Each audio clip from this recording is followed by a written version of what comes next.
Assalamualaikum warahmatullahi wabarakatuh. Salam rahayu untuk teman-temanku semua dimanapun Anda berada. Semoga selalu mendapatkan keberkahan oleh Tuhan Yang Maha Esa.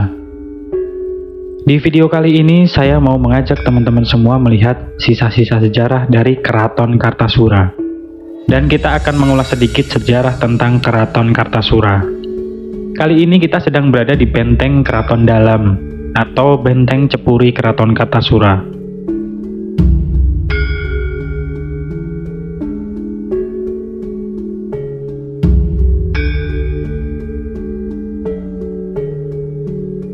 Sejauh mata memandang, memang sisa bangunan keraton ini sudah menjadi kompleks pemakaman, yang kemungkinan banyak makam dari kerabat keraton, namun banyak juga makam para pahlawan kemerdekaan.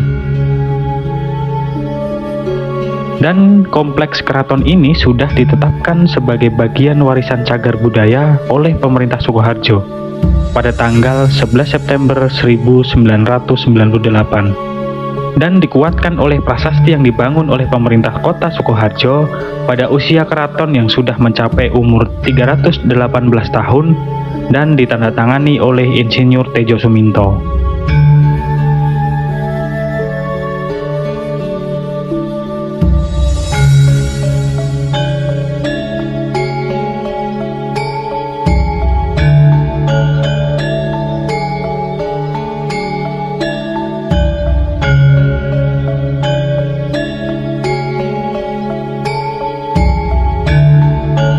Keraton Kartasura dibangun oleh Sunan Amangkurat II atau sering disebut juga sebagai Sunan Amangkurat Amral pada tahun 1680 Masehi dan dibantu oleh rakyat Mataram pada masa itu. Lebih tepatnya, penempatan Keraton Kartasura sebagai pusat pemerintahan Mataram pada tanggal 11 September 1680, hari Rabu Pon 16 Ruah tahun Alif 1603.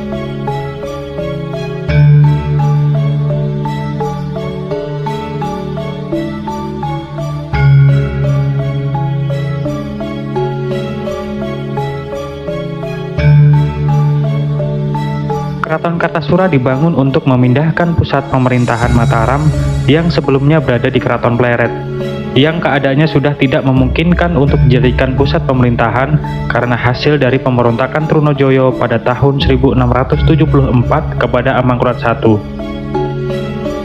Keberadaan Keraton Kartasura terbilang singkat, yaitu 65 tahun, dari tahun 1680 sampai 1745. Dikarenakan adanya konflik internal dan perebutan kekuasaan, yang terkenal dengan nama Perang Tahta Jawa Pertama atau Perang Sukesi Jawa I. Konflik antara Sunan Amangkurat III dan Pangeran Puger.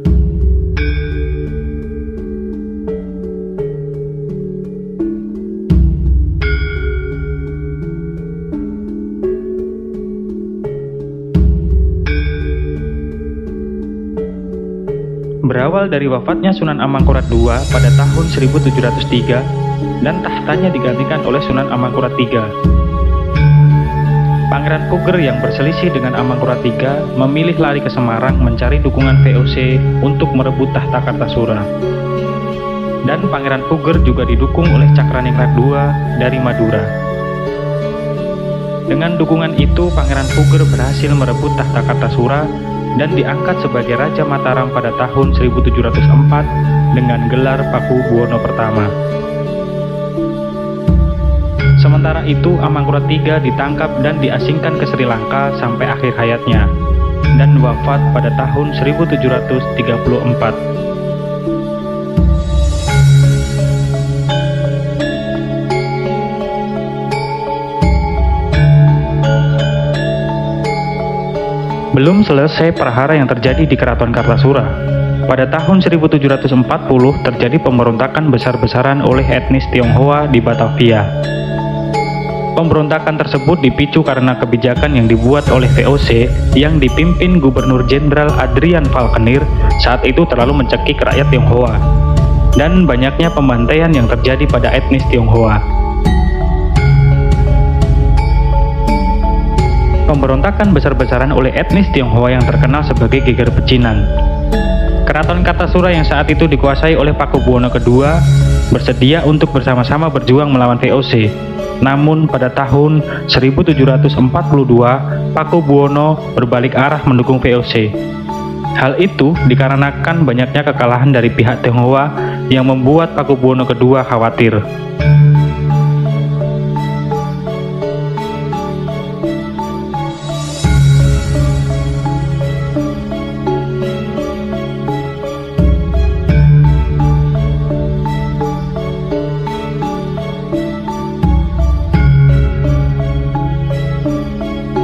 Namun pada tanggal 30 Juni 1742, Raden Mas Garindi dan pimpinan Tionghoa Kapiten Sepanjang bergerak merebut Keraton Kartasura dan berhasil menguasai alun-alun tanpa perlawanan.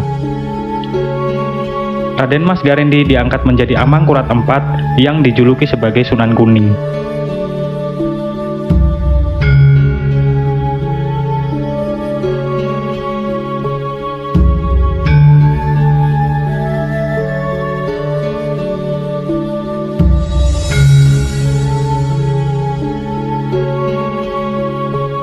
Pakubuwono II melarikan diri ke Magetan dan berpindah ke Ponorogo untuk menyusun kekuatan bersama VOC dan Cakraningrat II.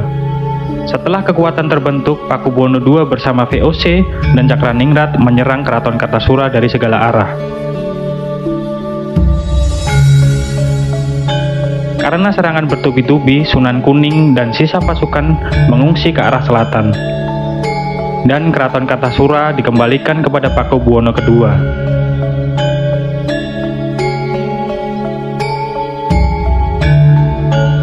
Namun, kedudukan Pakubuwono II menjadi lemah dikarenakan rasa hutang budi. Hal itu dimanfaatkan oleh VOC. Segala keputusan Pakubuwono II harus mendapat izin dari VOC. Salah satunya adalah pengangkatan patih dan bupati harus seizin VOC. Mataram juga dipaksa untuk menyerahkan beberapa daerah yang dianggap strategis oleh VOC. Pada tahun 1743, VOC berhasil menangkap Amangkurat IV di Surabaya dan diasingkan ke Sri Lanka. Sementara, Laskar Tionghoa yang dipimpin oleh Kapiten Sepanjang masih meneruskan perjuangan melawan VOC dan kemudian menyeberang ke Bali.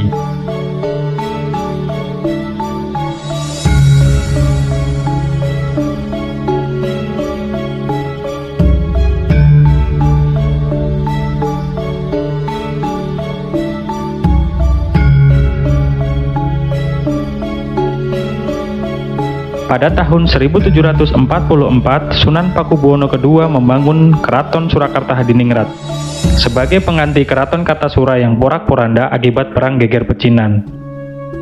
Keraton Surakarta Hadiningrat dibuka dan diresmikan pada tanggal 20 Februari 1745.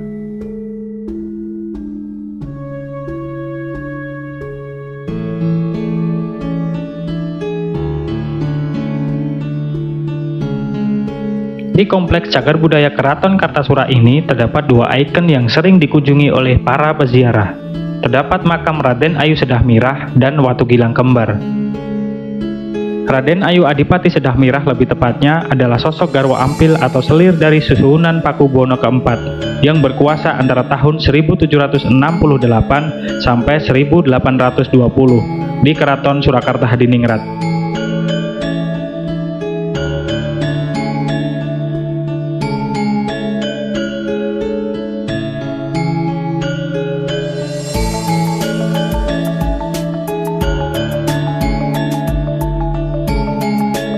Lalu ada juga ikon Watu Gilang Kembar. Ikon ini juga sering dikunjungi oleh para pelaku spiritual untuk bermeditasi dan berdoa.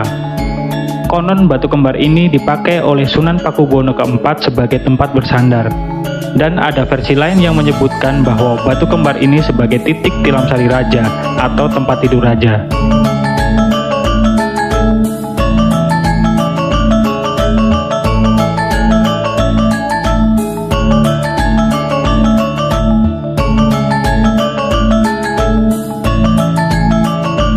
Masih banyak lagi makam-makam yang bisa kita kunjungi di Cagar Budaya ini, termasuk dari makam Eyang Harjanto.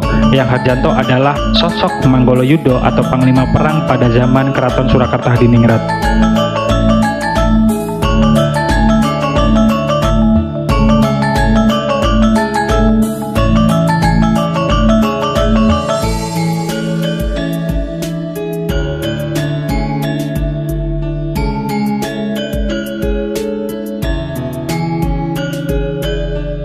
Lalu ada juga makam Eyang Hadi dan makam Eyang Panularan yang sama-sama hidup di zaman Keraton Surakarta Hadiningrat.